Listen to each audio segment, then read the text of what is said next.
अल्हम्दुलिल्लाहि रब्बिल आलमीन वस्सलातु वस्सलामु अला सय्यिदिल मुरसलीन अम्मा बाद फ़अऊज़ु बिल्लाहि मिनश शैतानिर रजीम बिस्मिल्लाहिर रहमानिर रहीम अस्सलामु अलैकुम व रहमतुल्लाहि व बरकातुहू। Dear children, today we will study chapter Air Around Us of Science for class 6. I hope you have the notebook, pencil, etc. If you don't have any of the things, please collect it quickly. Now open this chapter from your book. तमाम बच्चे मेरे साथ दुरूद पाक और इल्म में इजाफे की दुआ पढ़ें।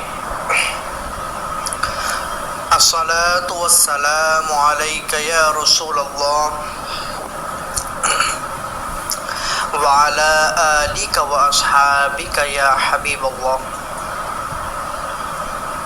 इल्म में इजाफे की दुआ।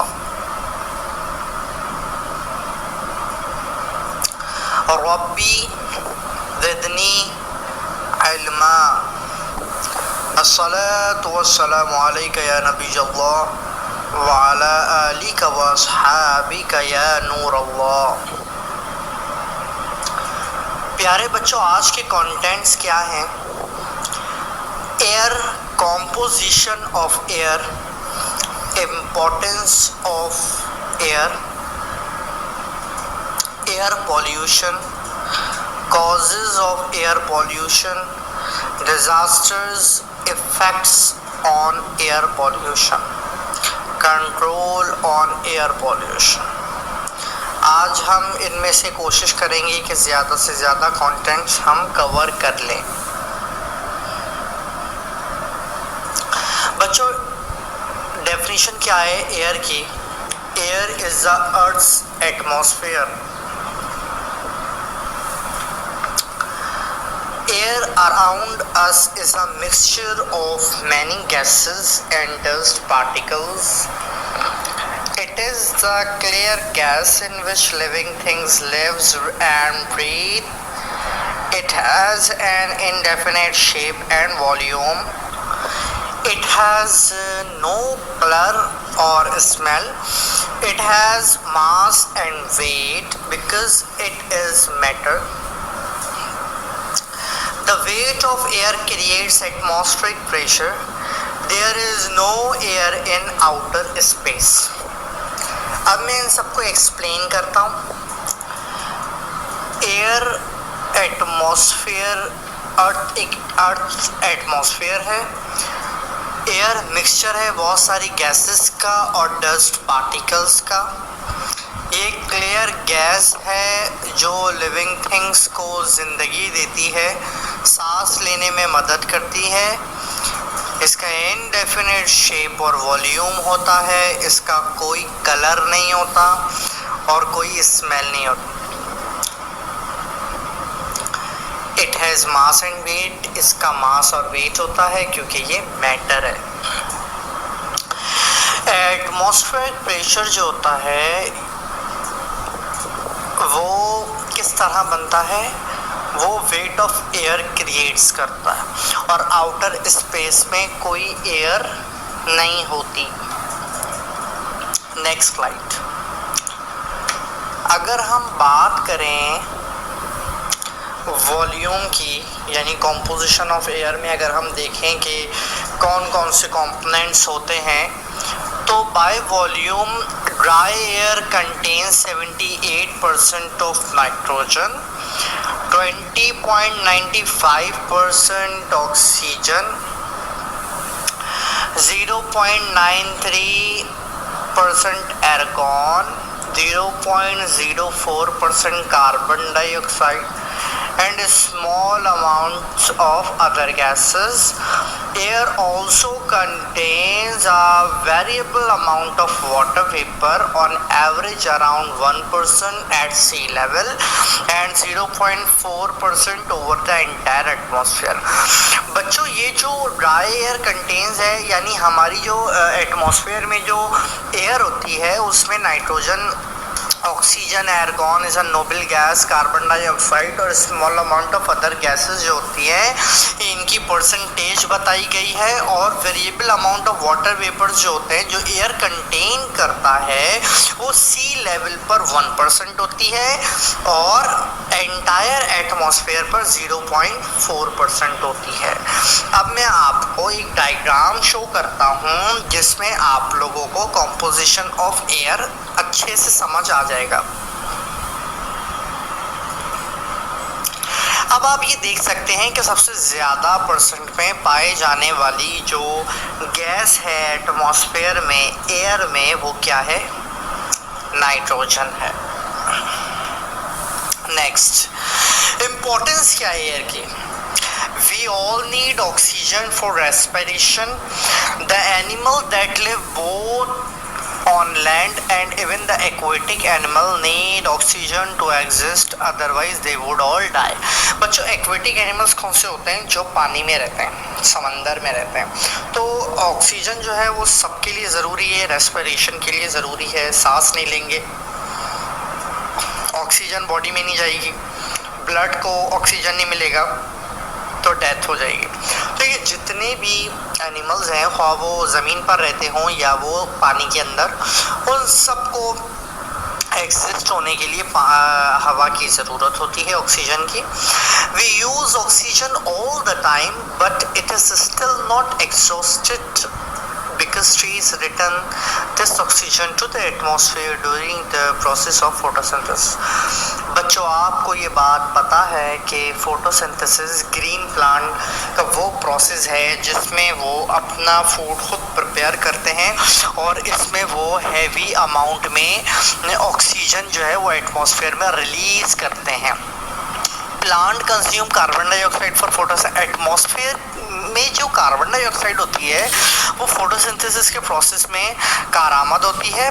प्लांट्स उसे अपने अंदर इनहेल कर लेते हैं which comes from the source of air, यानी एयर की सोर्स से वो उसको अपने अंदर इनहेल कर लेते हैं फिर एक्सहेल कर लेते हैं। कुछ प्लांट्स ऐसे होते हैं जो कंज्यूम करते हैं oxygen but their consumption is very less, बहुत कम होती है as compare to their production. जितनी वो हमें ऑक्सीजन दे रहे हैं उससे तो वो कम ही लेते हैं।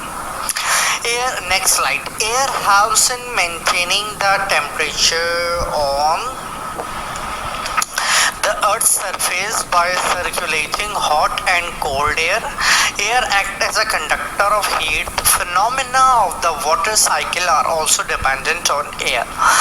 इन्होंने कहा कि जो मेंटेन करता है एयर जो है वो किस पर मदद करती है? ये जो हमारी अर्थ सरफेस है जिस पर हम रह रहे हैं, which is known as crust, the layer of earth, इसके ऊपर जो टेम्परेचर मेंटेन होता है उसमें मदद करता है और ये कंडक्टर ऑफ हीट के तौर पर एक्ट करता है।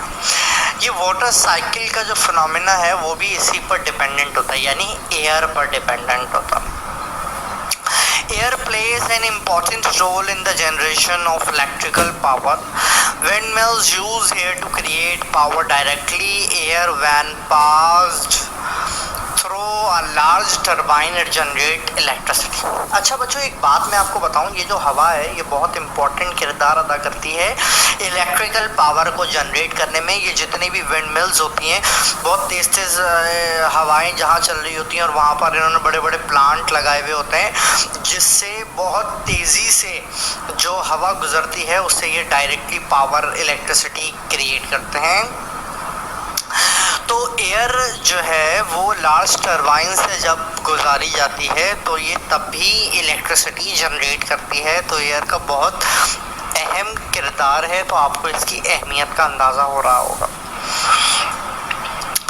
अच्छा बच्चों अब मैं आपको नेक्स्ट स्लाइड में इसके अनदर यूजेस बताता हूँ और importance. Another use of air कि ये सपोर्ट करती है बर्निंग में और कंबशन में। The oxygen present in air is help in the burning of the fuels leads to carry out activities like cooking foods, running industries and vehicles as well as generating heat and electricity। बच्चों ये help करती है fuels को जलाने में, दूसरी activities में और खाना पकाने में, रनिंग इंडस्ट्रीज़ के बहुत काम निकलते हैं इससे, व्हीकल्स में, और हीट जनरेटिंग इलेक्ट्रिसिटी में भी ये मदद करती है। However, due to man-made contributions to the environment and ecosystem such as deforestation and factories that release smoke and other chemical components into the air, thereby polluting the air, this is called the air pollution। बच्चों एक हम बहुत important topic पर आ रहे हैं।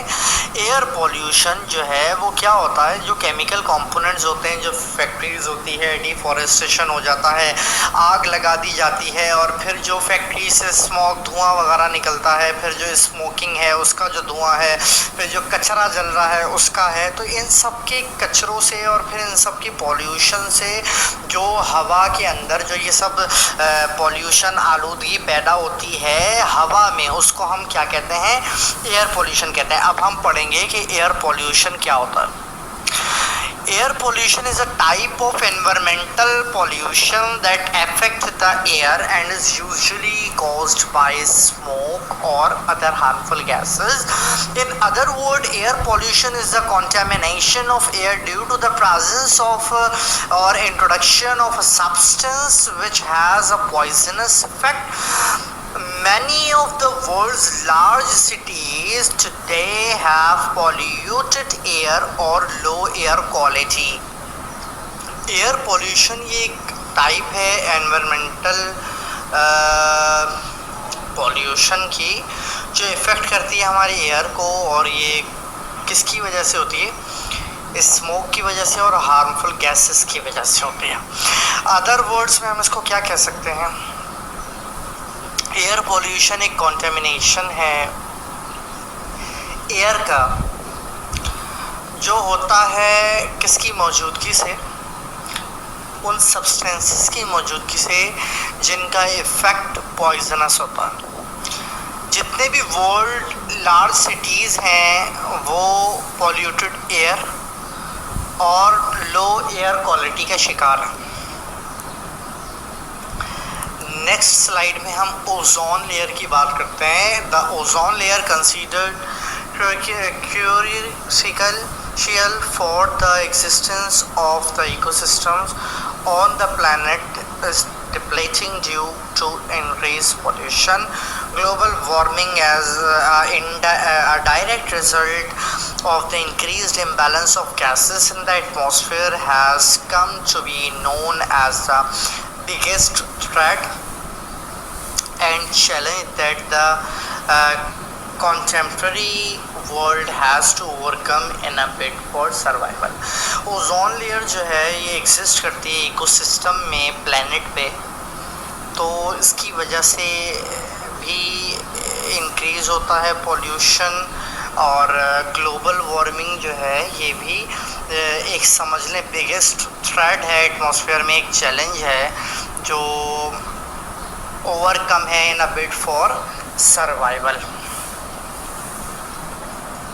अब हम बात करते हैं कॉजेज़ ऑफ एयर पोल्यूशन की। तो इसमें हम इन सारी बातों की जो वजाहत है वो हम नेक्स्ट सेशन में रखेंगे। मैं आपको इसका इंट्रो दे दूं। The burning of fossil fuels, agricultural activities, exhaust from factories and industries, mining operations, indoor air pollution। तो बच्चों ये वो सारे फैक्टर्स हैं जिनसे एयर पोल्यूशन होता है, और इनकी वजूहात की वजह से हमारी एयर जो है वो पोल्यूटेड होती है। अब हम नेक्स्ट क्लास में इन सबको बहुत डिटेल में पढ़ेंगे। आज हमने जो चीज़ें पढ़ी हैं वो मैं आपको रिकॉल करा देता हूँ। हमने आज एयर पढ़ा, एयर की कॉम्पोजिशन पढ़ी, हमने इम्पोर्टेंस ऑफ एयर पढ़ा और हमने एयर पॉल्यूशन पढ़ा। कॉजेज़ ऑफ एयर पॉल्यूशन हम काफ़ी हद तक पढ़ चुके हैं। So dear children, I hope that everything what I have taught in this lesson is clear to you all. Kindly please revise it at your home. May Allah strengthen your memory. Ameen. Jazakallahu khairan.